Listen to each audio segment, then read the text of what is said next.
Welcome to Women Ending War, the podcast where Palestinian and Israeli women talk about partnerships for peace, real solutions, and ideas for crafting a new world. It's where we express our pain, anger, dreams, creativity, and vision, where hope is a conscious choice. معاكم أميرة مسلم. I'm Elana Sztokman. Thanks for joining us.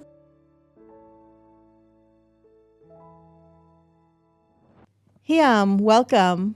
Nice to see you here. Hi, Elana. I'm also happy to be here today with you. Ahlan wa sahlan. Fiki. So we have here today Hyam Tannous, a really accomplished and beautiful woman who's beautiful, inside and out. Very active in Women Wage Peace, has been active in Women Wage Peace for many years, and today is on the board, and is also in charge of the collaboration, the partnership between Women Wage Peace and Women of the Sun, the Palestinian sister organization. And we want to hear all about it. I'm ready. Fantastic. Okay, so Hyam, tell us a little bit about how you grew up to that, what happened, what you experienced to bring you to this place. Yeah, plenty of experiences I had in my childhood. I would like to talk about them. First of all, I would like to mention that I was born and lived in Haifa. Haifa is a very nice city. We call her the pearl of the Mediterranean, on the slopes of the Mount Carmel.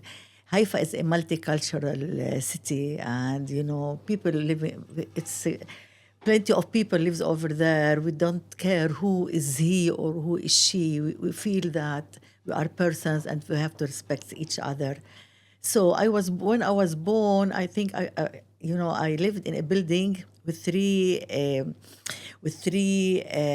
families, one Muslim, one Jewish, and my family. I'm a Christian, by the way. And I remember in my childhood, there was Rachel, my Jewish friend, Salma, my Muslim friends. We laughed together, we ate together, we played together. I remember Friday, I used to go to Dvora, the mother of Rachel, to bring the hammin that I love till now. I love the hammin.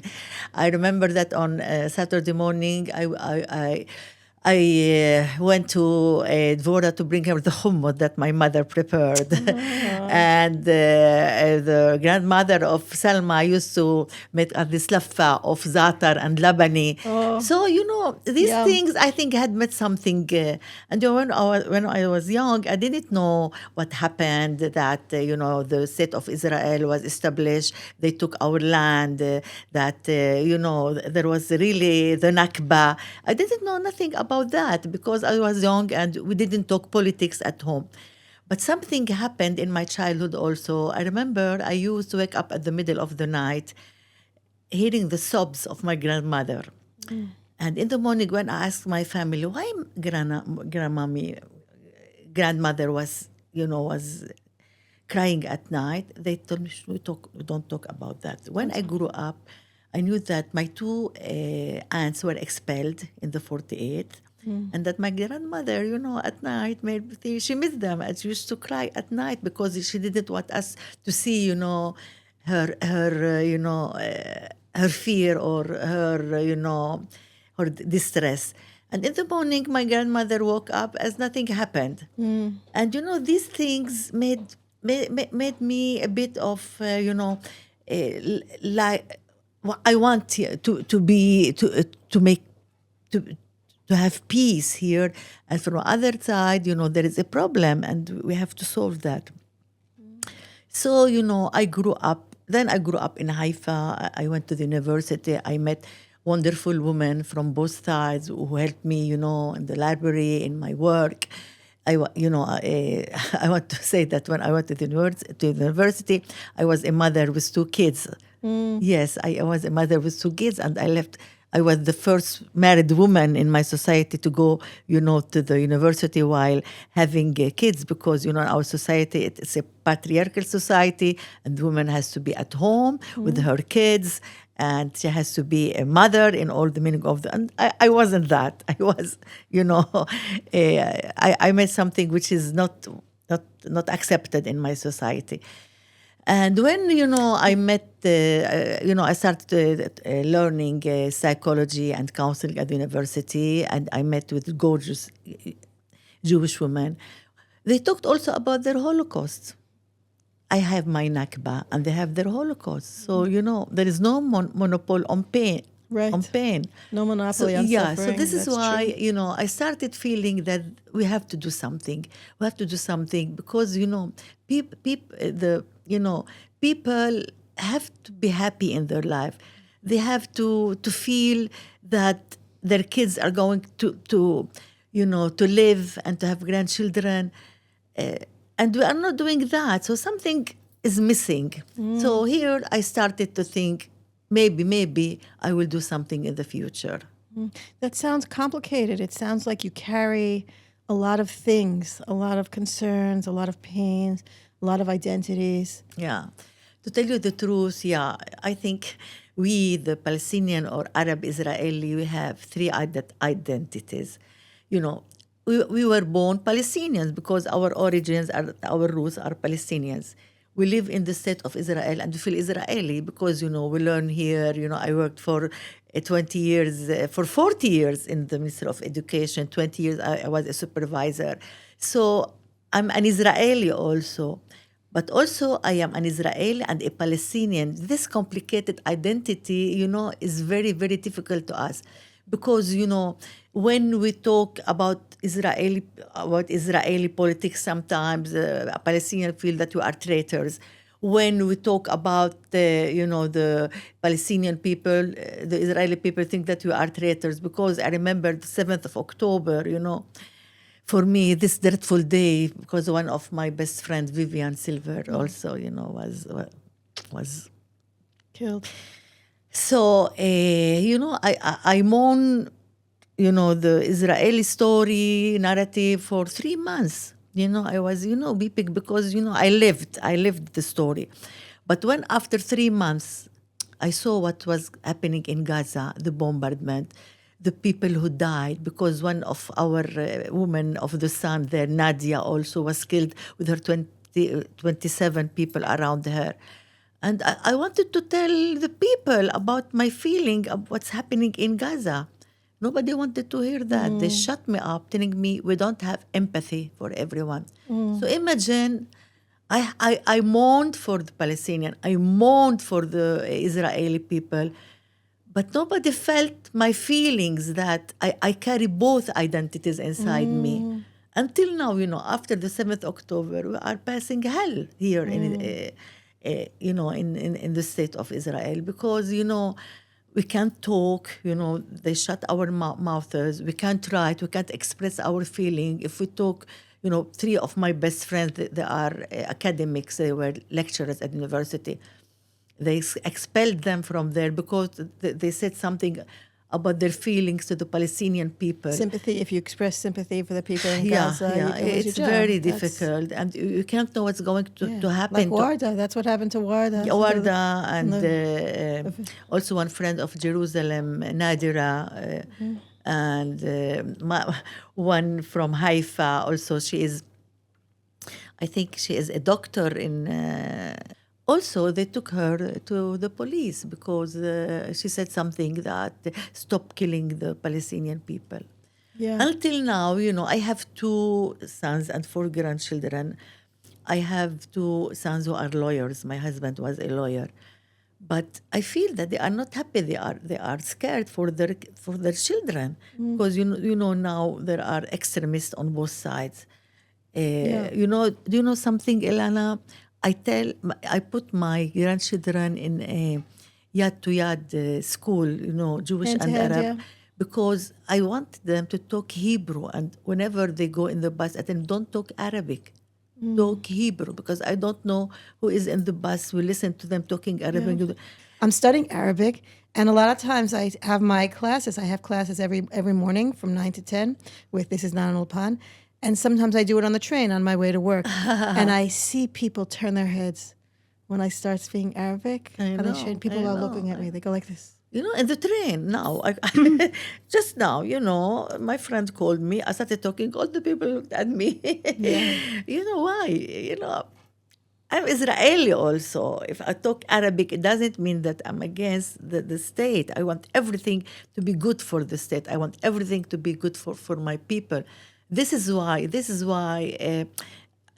I joined the Women Wage Peace, because the principle and the objective of our movement is to come to an agreement which will give life to both countries. Anyway, So my friend, your cousin, right, Dr. Fakhira. Fakhira, yes. Yeah, so I just found out today that she's your cousin. So we've done a bunch of podcasts together. In one of her first episodes, she talked about her doctorate. In one of our first interviews, she talked about her dissertation, and her dissertation was about what you were just talking about the multiple complex identities of Palestinian citizens of Israel, and how hard it is because Very hard. it's hard. It's really very hard. But I'm a believer and I'm optimistic. And I think that, I look at all the conflicts which were in the world. I looked, on the Second World War, which took millions of people. And I see now you go to Europe, you can pass the frontiers without, nobody asks you, where is your passport? So I believe that we can't, people live to be happy, to see their children married, to see their grandchildren, not to die. You can't raise a child and think that when he will be 20 there will be war and maybe he will die. It's so difficult for me, because for me, the son of Yael is like my child. And the son of Reem, we'll talk about Reem afterward, is also my child. I want both them to live. So when something happens to the son of Yael, I think my heart is going to stop. And the same thing when it happens to Reem. Why? Why these mothers have to mourn and to go to the graves to see their kids? Why? It's so There it's should so be a important what you say. solution. There should be a solution. Yeah. And we women, I think we think with our minds, with our hearts and our wombs. I think we are going to do that. It's so important what you're saying, because someone, I grew up in religious Zionism, and one of the biggest pieces of propaganda that was instilled in us is Palestinians don't love their children.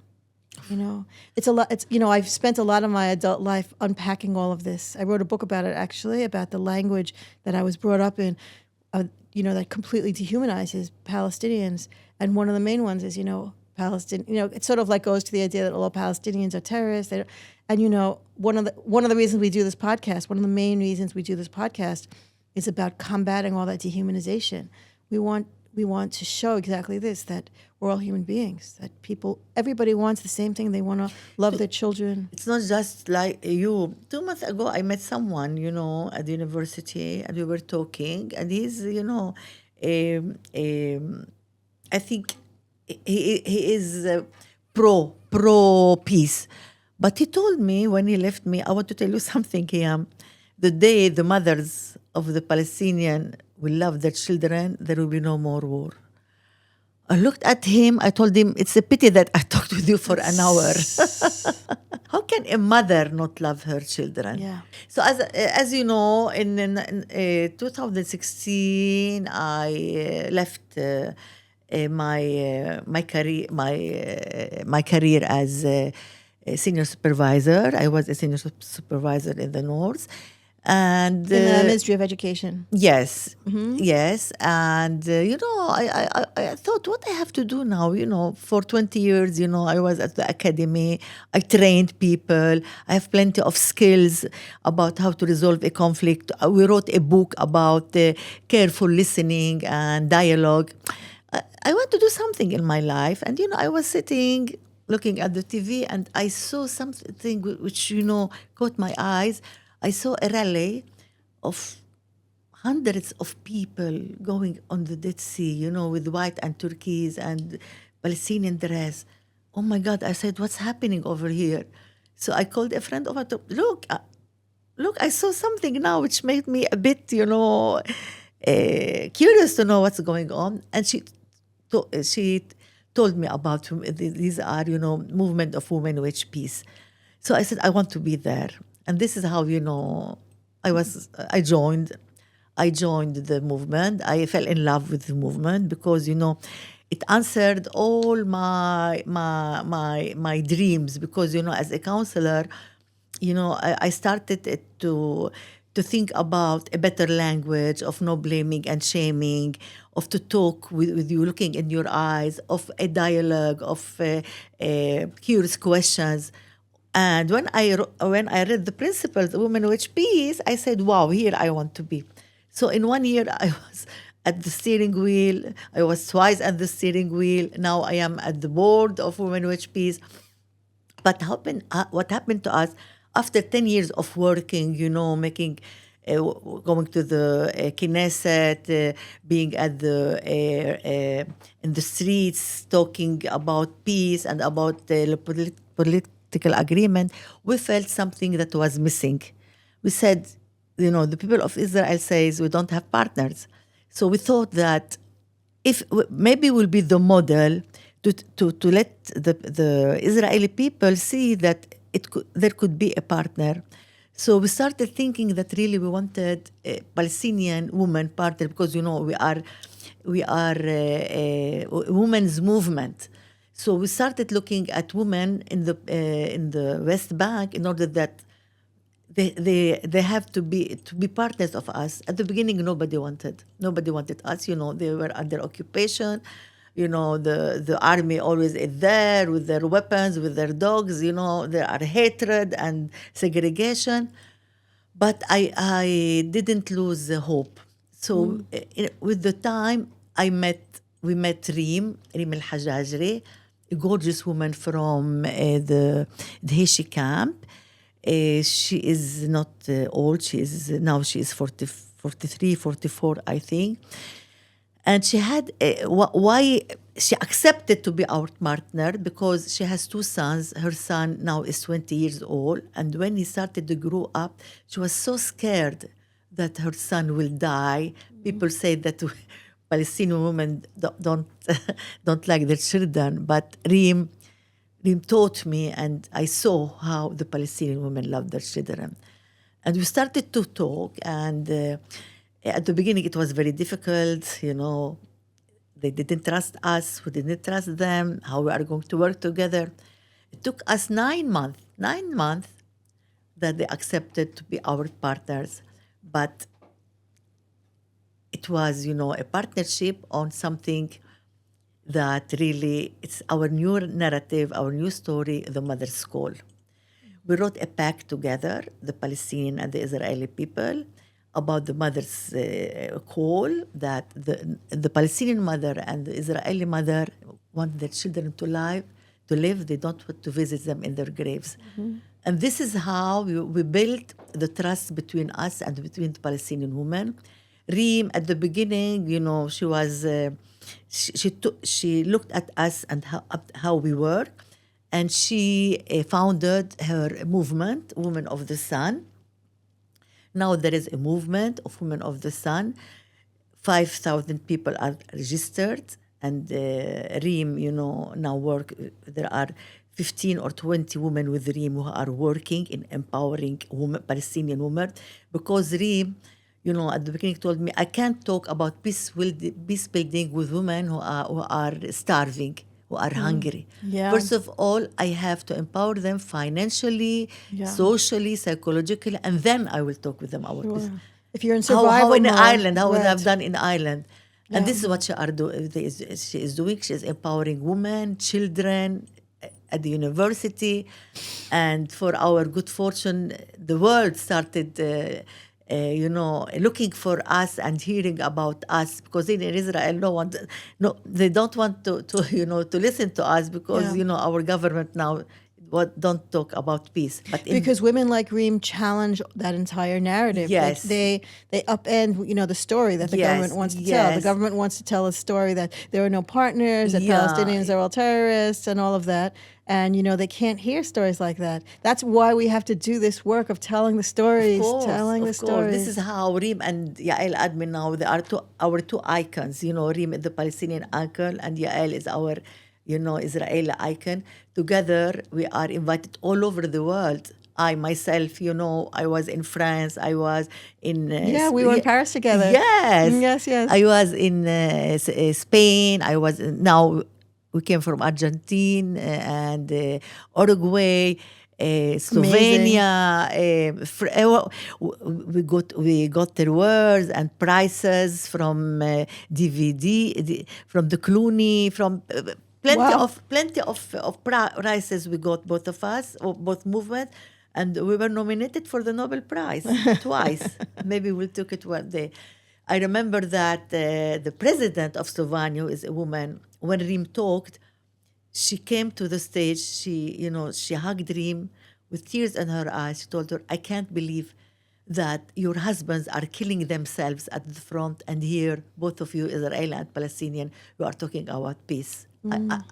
I'm thrilled, she told us. And whenever, the world wants to hear this story, how the husbands are killing themselves at the front, and how women came and say, no more, it's enough. We want There's our such a children gap. to live. There's such a gap between what decision makers are doing And and what- what women believe and want. There's such a huge difference.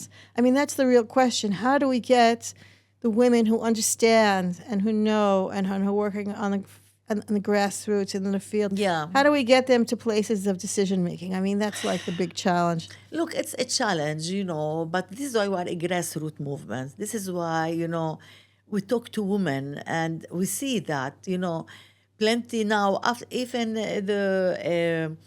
the kidnapped, the parents of the kidnapped, plenty of the parents are with us now. They believe, look, Maoz, Zinon, yeah. his parents were killed, and he says, I want to be like Jesus. I want to forgive, and now look what he's doing in the world. Because when Also, we think, I always think about Rachel Pollen Goldberg. She got, even when her son Hirsch was still in captivity, she went to the DNC, to the Democratic National Convention, which wouldn't invite any Palestinians, right? They wouldn't let any Palestinians talk because they were afraid of what Palestinians said. But these parents of the hostages were invited to speak about the hostages, the Jewish hostages. And John and Rachel, and he said at the end, and don't forget, we need to stop killing innocent Palestinians. He said it. Even while their son was still a hostage, they were the only ones there to get up and because say, everything happened because of our narrative. For instance, I think that the 7th October wouldn't happen if there had been a solution before. I'm sure, because for 20 years we felt the title was on the wall that the people needs their freedom. Nobody wants to live under the occupation of another one. But because of the untrust between us, we didn't do that. And look what happened. And it could happen in the future if we want to be, we won't think with our minds, and we will have a solution. Because I have to live, and my neighbor has to live. I can't live and eat meat when my neighbor is starving. It's not logical. So this is why we women, we think about that. This is why, we do everything with these Palestinian women in order to bring more and more Palestinian women to feel, because they say that the Palestinian women don't love their children. I want to tell you a story about Fadi. Fadi, the friend of Wasim. Wasim is the son of Reem. They were in the same class and they were friends. And he was a sportsman. He played the guitar. He was such a nice boy. He used to come every day to Reem and play and sit with Wasim. One day he kissed his mother and he didn't come back. At the same night, they called his mother, the parent. They told him that I don't know what he has done. Maybe tried to stab someone or anything. And they killed him. They killed him, and they didn't give back his body. His body is still here with the Israeli authority, with the Israeli government. And the mother of Fadi now, she every day, she prays, and she asks him that we, women of the sun, brings back the body of her, of Fadi, in order that they can cry on his grave. Till now, if you see this mother, she's a skeleton, crying every day on her kid. And why Reem did that? Because she wanted to save her son Her son, he could have been also killed by the soldiers. Now he's a peace builder. He works with his mom. He is, when you see him talking, you can't believe that this boy, what his mother has done to him. For me, this is our work, to teach our children that peace and dialogue is better than killing and to be dead and in a grave. Wow. Yeah. Wow. So Reem is like not just working with women, but she's also helping cultivate a whole new Yes. generation. She is now, a leader in Haiti. She is, women goes after her because she is doing the right thing. Someday, the مخابرات, you know what's مخابرات? مخابرات is the Shabak shelanu, Shama, there. So they called her, telling her, what are you doing? You are normalizing. Her life is very complicated because, for the Palestinian people, she is normalizing, the Israeli woman. And they called her, telling her what you are doing with the Jewish woman. She told him, look, I will put my hand with Satan if I can save my son. I will do everything because if you don't want to save your son, it's you. But I have to save my son and his friends. This is why I think for years we had made war with the Israeli. What we have now, graves and graves. But if I can save my son and the sons of of the Palestinians here, I will do everything. And she told us he didn't say anything. He shut up. And she came back to her house. She's a very strong woman. She believes in what she is doing. She wants to give life. She says, we have enough of death. We have enough of wars. We have enough of killing ourselves. We have done that for 50 years, from the 67. She says, for me, what I want you to live, Israel is yours. You have suffered a lot. I can understand. But we have suffered a lot also, and we need a solution for us. What's best than that? So you talk about solutions together? Yes, we talk about solution. We talk about solution because if there won't be a solution, the war is going to continue. Because the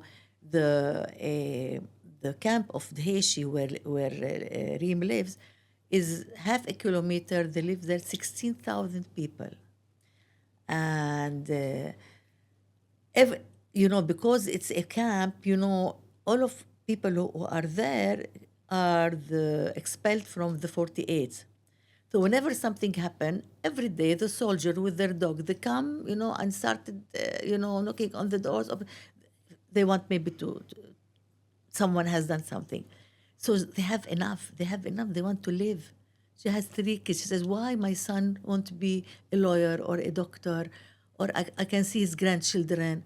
She has a daughter now at the university. Why I can see my daughter, in the academy. They have dreams. They want to fulfill their dreams. Reem came several times here to Israel. She talked with plenty of Israeli women. And when they listened to her, they couldn't believe that a Palestinian woman could do. Before Vivian died, we had an event on the 4th October with Vivian. And in September, Vivian invited us to Be'eri. They invited Reem, and I as a translator to Reem. There were 600 women waiting to listen to Reem in Be'eri with Vivian, and Vivian presented Reem.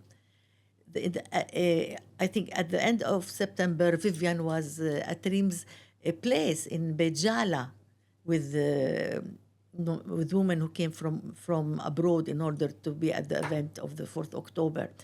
Reem fell in love with Vivian, and Vivian, they didn't see themselves as Palestinian or Israeli. They felt themselves as sisters.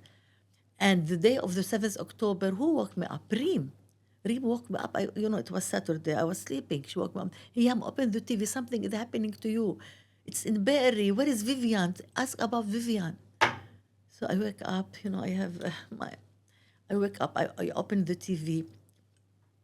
And, we started looking what's happening over there. And every hour, what about Vivian? Because she's her friend.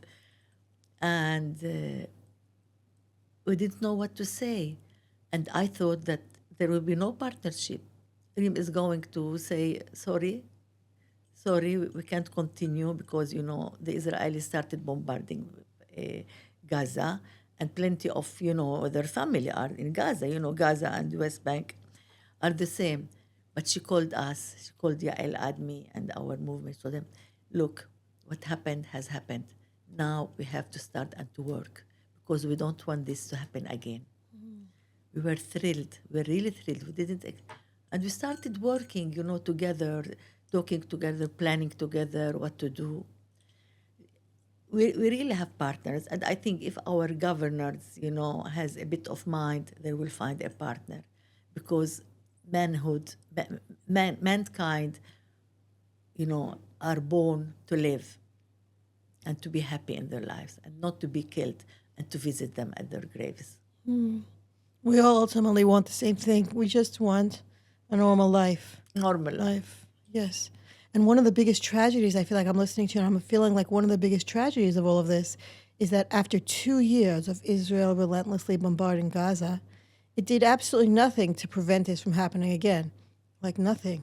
It did nothing to prevent October 7th from happening again. I want to ask you two questions. I want to ask you what keeps you up at night, keeps you awake at night, and also what gives you hope. A good question, a very good question. I told you that what gives me sometimes really I don't sleep because I'm afraid. First of all, I want to talk about my feeling for the Israeli people. I say I have two sides: Palestinian side and Israeli side. We, the Arabs or Palestinians living in Israel, we came to know the Jewish people. We came, to know each other.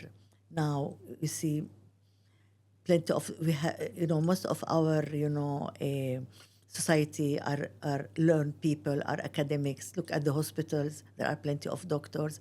Look at the pharmacists, plenty of them are Arabs. Wherever you go, you meet academic Arab at the university. We have professors. One of my cousin is Professor Mona Maroon. She is, the administrative at the Haifa University. We have plenty of people who wants to live, to make normalization, to be happy. But we are scared because, we don't know that we are a small country and there are millions of Arabs, around us. If you want to live, we have to be friends with our neighbors.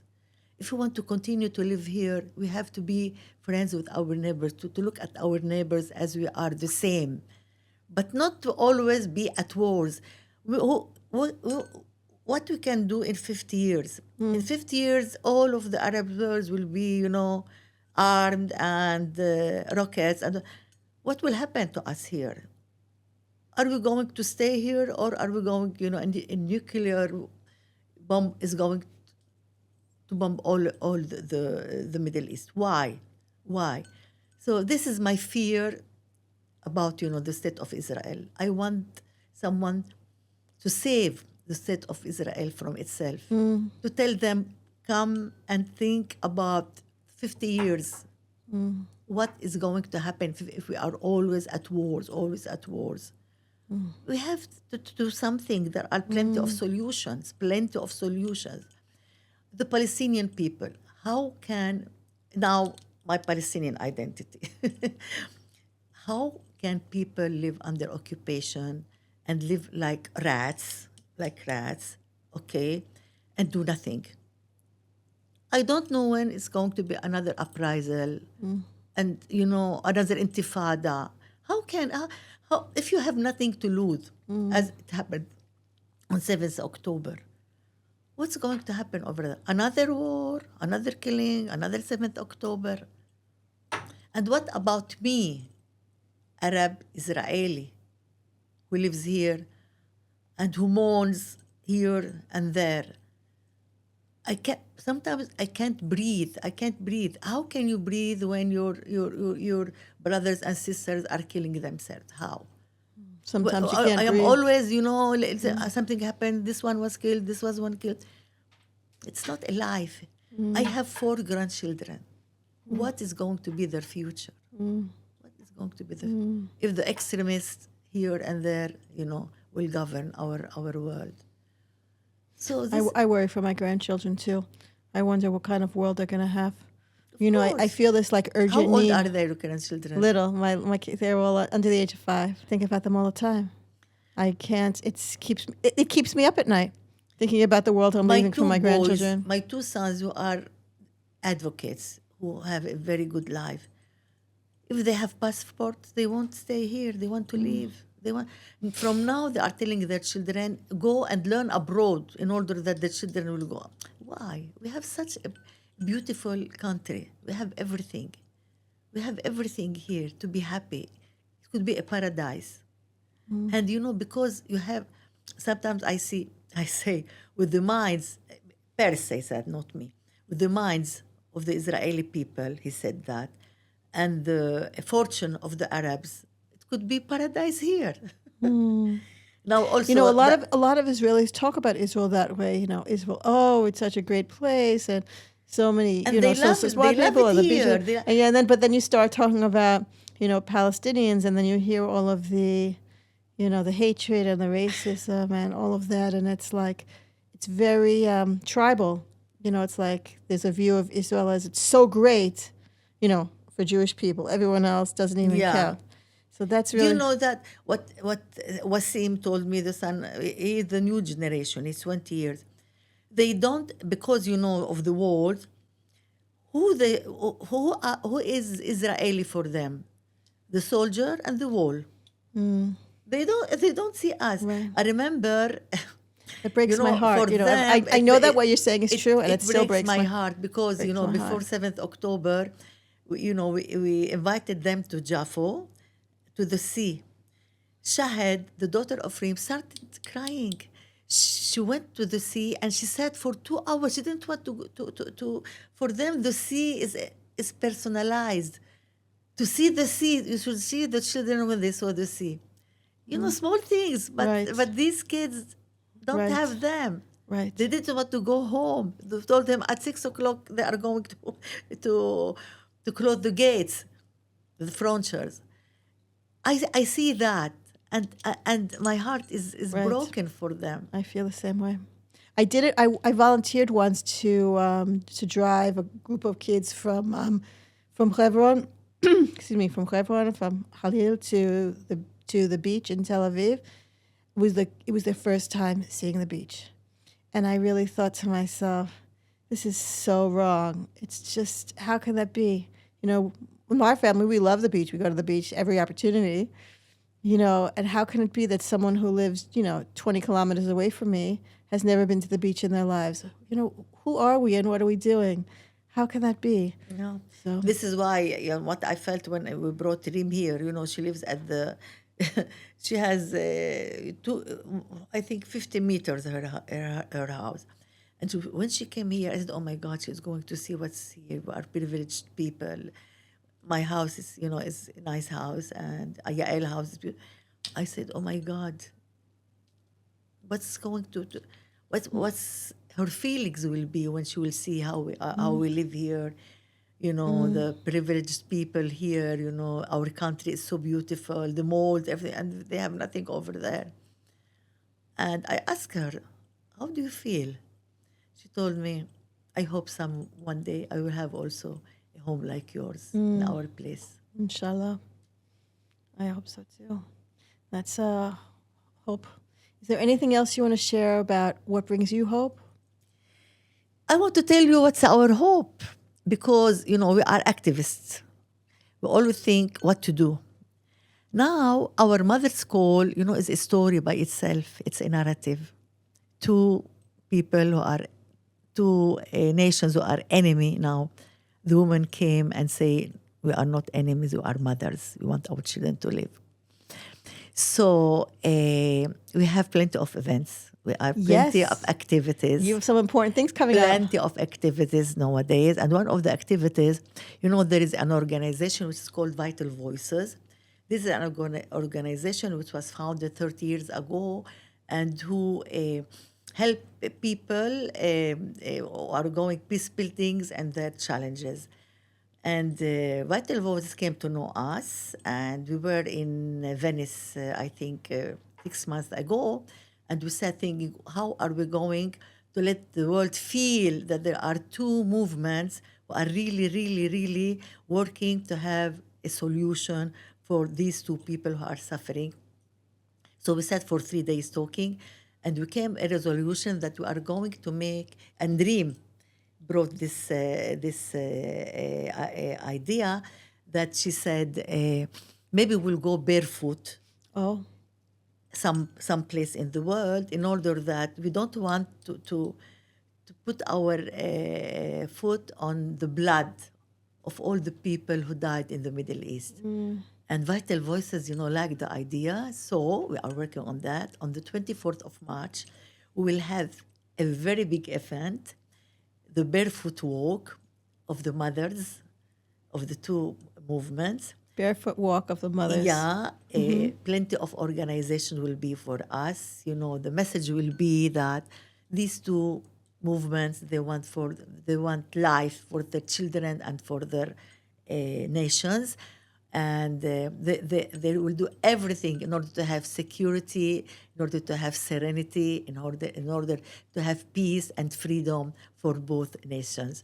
So Amazing. we will be That over sounds there. great. We think it will be more than 1,000. Maybe yes, maybe plus, maybe minus, but 1,000. We are going to make a walk, and we are going to come to the Vatican, and maybe we'll meet the Pope. All right. Yeah, Leon the 14th, because he wants so much to see peace all over the world. He was in Lebanon 2-3 months ago, and he said, I am here for peace. Who wants to make peace can come to me, and I can talk with him. So this March, we are preparing for 24th this March. March, Barefoot walk. If you want to enter the Instagram, you can say Mother's Call, and we have every Mother's Call. Yeah, every 2 to 3 days we have something about us. In Rome, on the and also same day, Jerusalem. the same day we'll have in Jerusalem also 24th.